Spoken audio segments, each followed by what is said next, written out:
Hello traders, hello traders. The title of the video is first step to forecast the depth or height of the corrective wave after the motive wave. Right? So the motive wave is completed and you want to know how far the corrective wave will go. Right? What is the first step one should take? It's very, very important tutorial that traders must understand. So I have on my chart here, I'm analyzing a Nike stock. Do you know Nike? Nike, oh, Nike. Oh, Nike shoes. All right. So we counted previously, we counted first wave, all right.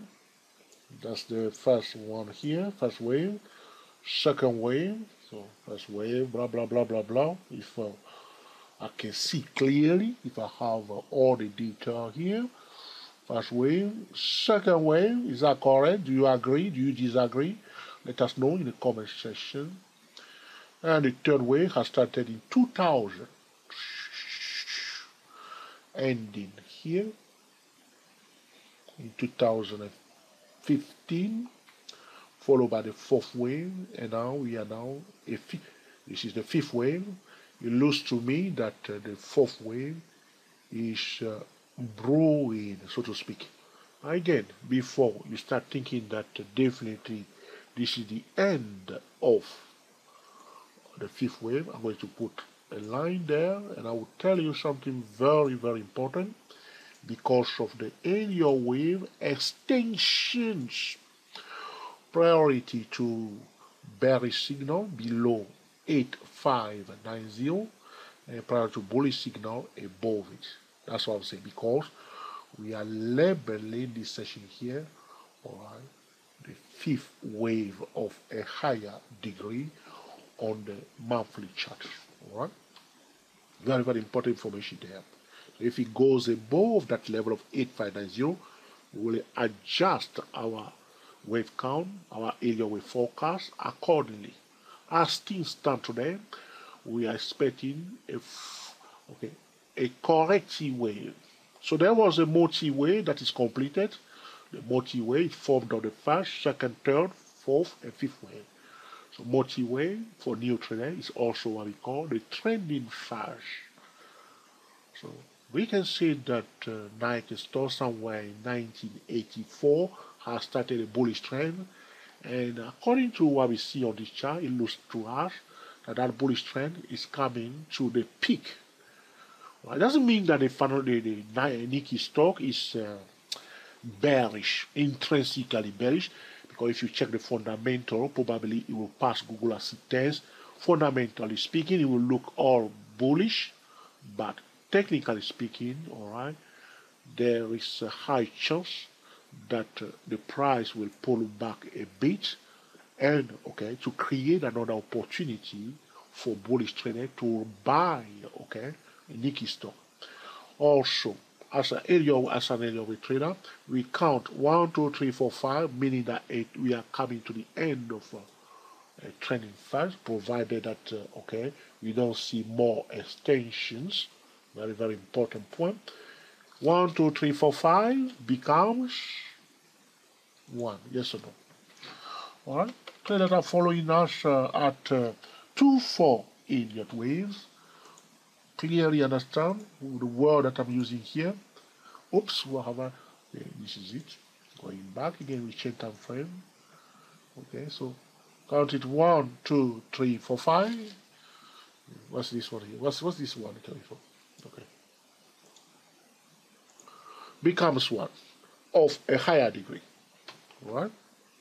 So the corrective phase that we are trying to forecast now will form the second wave in black of a higher degree. So first wave of a higher degree in black there, and we're expecting a correction of this trending phase to form the second wave of a higher degree if the data that we have here is all together here, unless we are just looking at a portion of it.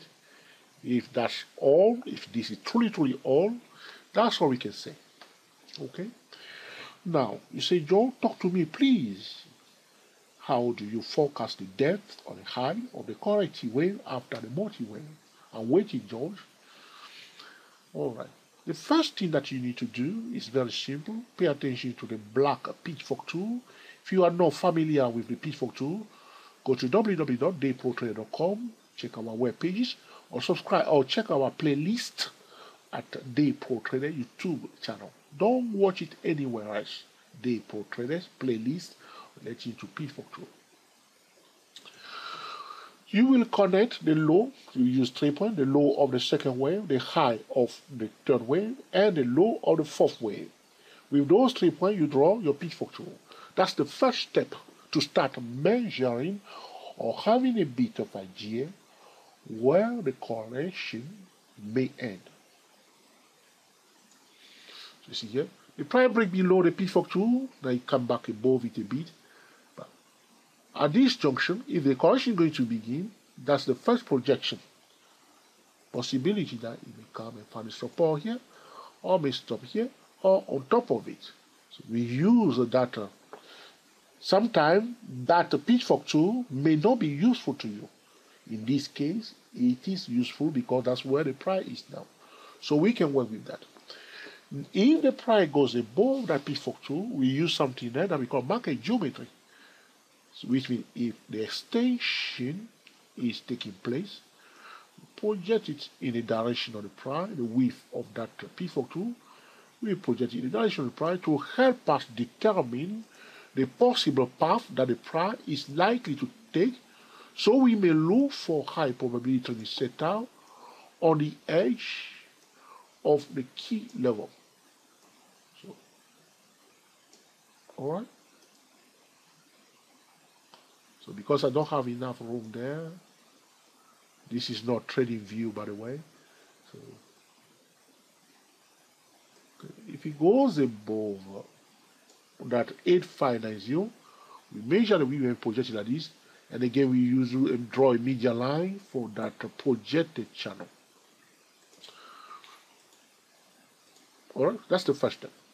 The second step to measure the depth of the corrective wave after the multi-wave is to apply to the whole trend, not the third wave, but to the whole trend, from here, the beginning of the trend, all the way to the top. And you want to highlight the highlight the 38.2% Fibonacci retracement level. Those are the first steps, like a baby steps, right, that you must do. So professional trader will do that automatically. They will do it automatically. You will just know. After at the end of the fifth wave, they draw the first line here, knowing that there is a possibility that it may extend, and then they go into this mode, that pitchfork tool, that 38.2% level, they have them ready. They just put them there, okay, and highlight them, get them ready, okay. The next thing that you need to understand is that the first reaction, instead of those pitchfork tool and 38.2%, you want to watch either the moving average 50. Usually the moving average, you see here, because the fourth wave brought the price to the moving average 50, simply moving at 50. The correction, we can expect it to go all the way to the moving average 100, because the trending phase is usually above the moving average 100. As the correction is beginning, the price would like to return to the mean. So the first mean, we will say moving average 20, and then 50, and then 100, and then 200. So return to the means. So apart from those pitchfork 2, 38.2% level, watch out, moving average 50, moving average 100, the red one, and moving average 200. Sometime the correction will be completed, will be finished, done and dusted when it reaches the moving average 200, especially on the monthly chart. I'm not saying daily chart. You may see something on the daily chart, all right? It can be true even on the hourly time frame, but if you are talking about talking like investor, talking about a proper trend, you want to use the monthly chart, okay? The next thing that you need to watch, if you want to forecast the depth or the height, so talking about the height, so we are in a downtrend, we are expecting a rally to form the corrective file. That's why I'm using the word the height, because now we are in an uptrend. We're talking about the depth of the correction. Those are just forecast or preparation or expectation. All right, that's it. So the next thing that you want to pay attention to is to highlight the 50% and the 61.8% Fibonacci retracement level of the Mochi wave. So those I see. The zone between the 50% 61.8% level, that's what we call the sweet spot zone. For traders that are very new to the topic of sweet spot Fibonacci trading, again, go to dayprotrader.com, all right, or check the playlist at dayprotrader YouTube channel. 50% and 61%. Some bullish stock never, after an uptrend, they don't go beyond the 50% level. Usually there will be buyers here. All right. The next thing that you want to do after the sweet spot zone, sometime you want to connect the low of the first wave, the high of the first wave, and the low of the second wave, and draw another P42. This is just the preliminary P42 that we draw. So here it is. That's the green and thick P42 on my chart. So the price coming down. We watch the first P42 as I mentioned before. All right. So what usually happens, break below retest, break below retest, break below retest. If you violate that P42, watch the 38.2% level. Sometimes the 38.2% level can be inside the P42. All right, way below the 38.2% level, watch the sweet spot zone. If it goes beyond the sweet spot zone, all right, watch that P42 here, which is connecting the low of the first, the high of the first, and the low of the second wave. Do not forget the moving at 50, 100, and 200. There are many other ways that we can measure or forecast the depth of the corrective wave that is underway. Is by using what? The structure of the second wave. Can you see here? The depth of the second wave in relation to the first wave can also be used to forecast the depth of the corrective wave. It's about combining Elliott wave forecast with predictive fractal pattern. So you say, Joe, you are using difficult word. What is a predictive fractal pattern? Again, dayprotrader.com or dayprotrader YouTube channel. I was talking there about a predictive, not fractal pattern, but predictive fractal pattern. So Elliott wave trader will apply Fibonacci retracement to the first wave, and then we'll see how far the second wave went on. Is it 50% of the first wave? Is it 61.8% level? Is it 38.2% level? And then we use that retracement as the first reference to the forecast of the corrective wave.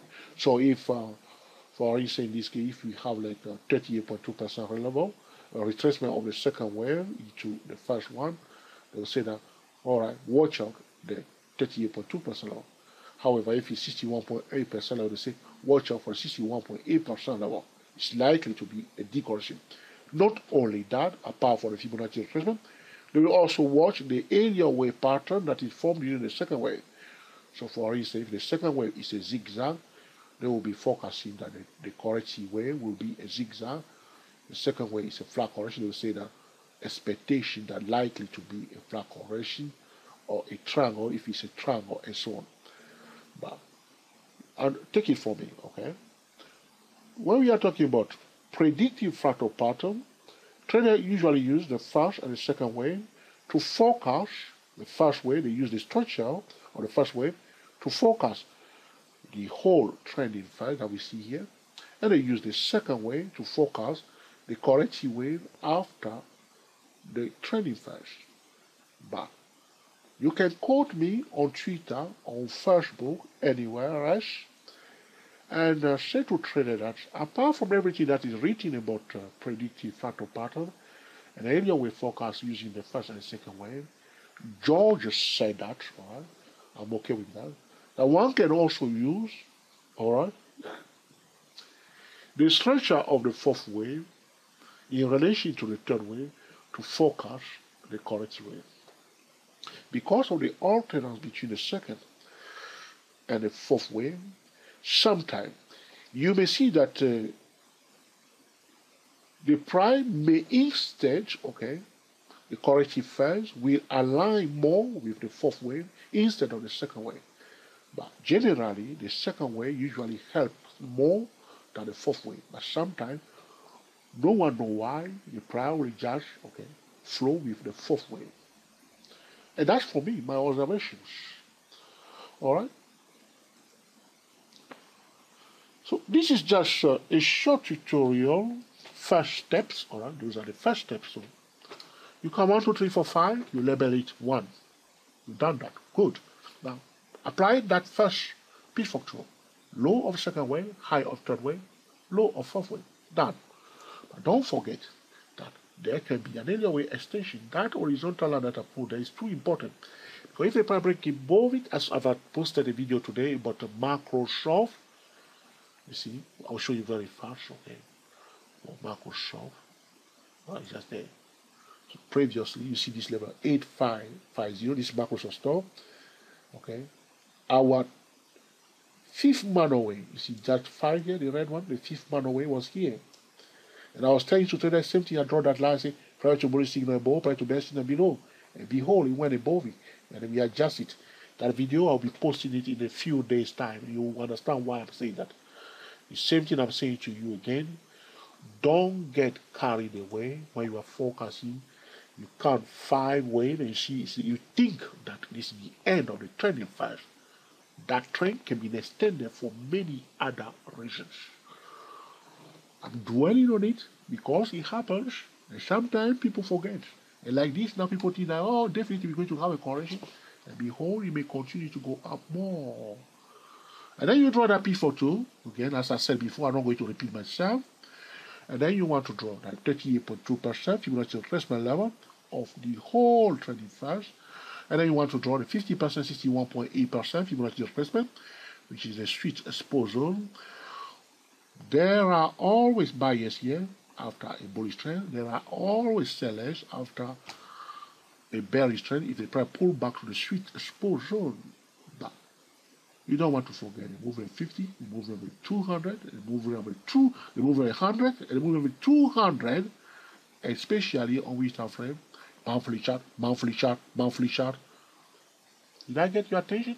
I did this on purpose to get your attention. Monthly chart. All right. If it goes below the moving average 200, and also below, usually you will see that the price will meet the moving average 200 in the sweet spot zone. Sometimes you see that very often. I talked about this already at the day pro traders. If it breaks below the sweet spot zone and the moving average 200, watch out for the first pitch for 2, connecting the low of the first, high of first, and the low of the second wave. Advanced area wave trader also use the structure, the depth, and the retracement of the second wave to forecast the depth or the height of the corrective wave after the multi-wave. I also say to you, apart from everything else that was taught before, don't ignore the structure, the depth, or the retracement of the fourth wave in relation to the third wave. So this we conclude on it. So if again, don't forget this is important. Like you put this P4 tool here, you can do the projection up, measure the width, project it up, and project it below. It can also be very, very useful. So like now we have that P4 tool there. Sometimes that P4 tool may not be useful to us straight away. So what do you need? Don't just stay on it, don't remove it, project it through the direction of the price. Project that P4 tool. The first P4 tool that you do, draw it and project it, okay, up and down, like I'm doing it now. Have it ready. The reason why you are doing that is to what? To map out the chart and to wait for trading opportunity to occur on here, one of those key levels. You see that I've done it now. Again, I put it on top. So do that. Don't be afraid. Just use your chart, have it raised like this. This is not exact. It's not easy to do this one here. This is a kind of speculation here, because it's just a kind of speculation here. Okay, understand it. You see now? So project it down, project it up. All right. Watch the moving averages. Okay, switch boson right there. All right. And this one you can do exactly the same thing here. When the price coming near this second pitchfork tool, you can again project it up. All right. All right. Project market geometry. Project it up. Right there, and project it down. All right. And have them ready. The price cannot escape that, because you will see trading opportunity around those key levels. So where are we now? We are now, you see, the price, you see, from that, what we are calling now the top of the fifth wave, if there is no extension, it pull back to retest what? Look at that. You see, the correction. Okay, so if you call this the first leg of the correction, look where it stopped. Pull back to retest the median line of that pitchfork tool. Was it useful to trade it? Yes. So they bought it here. You see, as it came to the edge of the pitchfork tool, some people sold it there. That's why this candlestick bar was bearish. So you see what's happening now?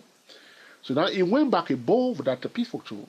That's why now you have to measure to go into the mode of the projection. So because it goes above that pitchfork tool, you go down like this. And between that blue line and the top of the pitchfork tool, you can again draw another median line. One step at a time. You may say, John, what's that pink pitchfork tool there? So that pink, sorry. All right. That pink pitchfork tool, just choose one point here. You see, because the price went straight line like this, and then pull back. You can draw as many pitchfork tools as you like. So this will conclude our discussion today about the first step to forecast the depth or height of the corrective wave after motive area wave. If this video, if you have any question or suggestion, please put in the comment section. In due course, I will be recording another video to answer your specific question, alright? However, if this video has been truly useful to you, please let us know by giving us your beautiful thumbs up. We really love those thumbs up, thank you. However, if you think, George, I'm not impressed one bit, please mark it down. However, if you think that this is an essential tutorial that can help other Elliott wave traders, feel free to share with your friend on Google+, on Twitter, Facebook, and Tumblr. Alright? In the forum, alright, talk about us so other traders can come and subscribe to us. That will be very useful. So you share it, you can talk about it on your forums and say only one place you can learn about Elliott wave principle is 24 Elliott wave, YouTube channel, and 24elliottwave.com. And I really appreciate that. Okay? Sometimes I post video first on Facebook. My Facebook page is stochastic-MACD. My YouTube channel for Elliott wave trading is 24 Elliott waves in plural. Okay, YouTube channel. Subscribe to them and be sure to click on the notification bell. So anytime we post a new video, you will be the first person to be notified. Until the next time, enjoy yourself and be very happy. We are the GSTW24 traders talking about first steps to forecast the depth or height of the corrective wave after the motive Elliott wave. Happy trading to you all, and I will speak to you soon. Thank you for watching. To learn more about Elliott wave trading, subscribe to our channel and also visit www.24elliottwaves.com. More amazing tutorials are coming soon. What else do you want us to talk about? Do you trade American stock? Do you trade Asian stock? Don't worry, you trade Asian stock. Put in the comment section. I use TradingView and also use TC2000. Put in the comment section. I will take a note, and in due course, I will record a video. Okay, like a trader. Genie was his name. Genie, thank you for talking about it. Genie was the one that was talking about, okay, the bank that I was analyzing last time, you remember? And I forgot his name. All right, now I remember. So this is it. Happy studying to you all, and I will speak to you soon. Thank you for watching.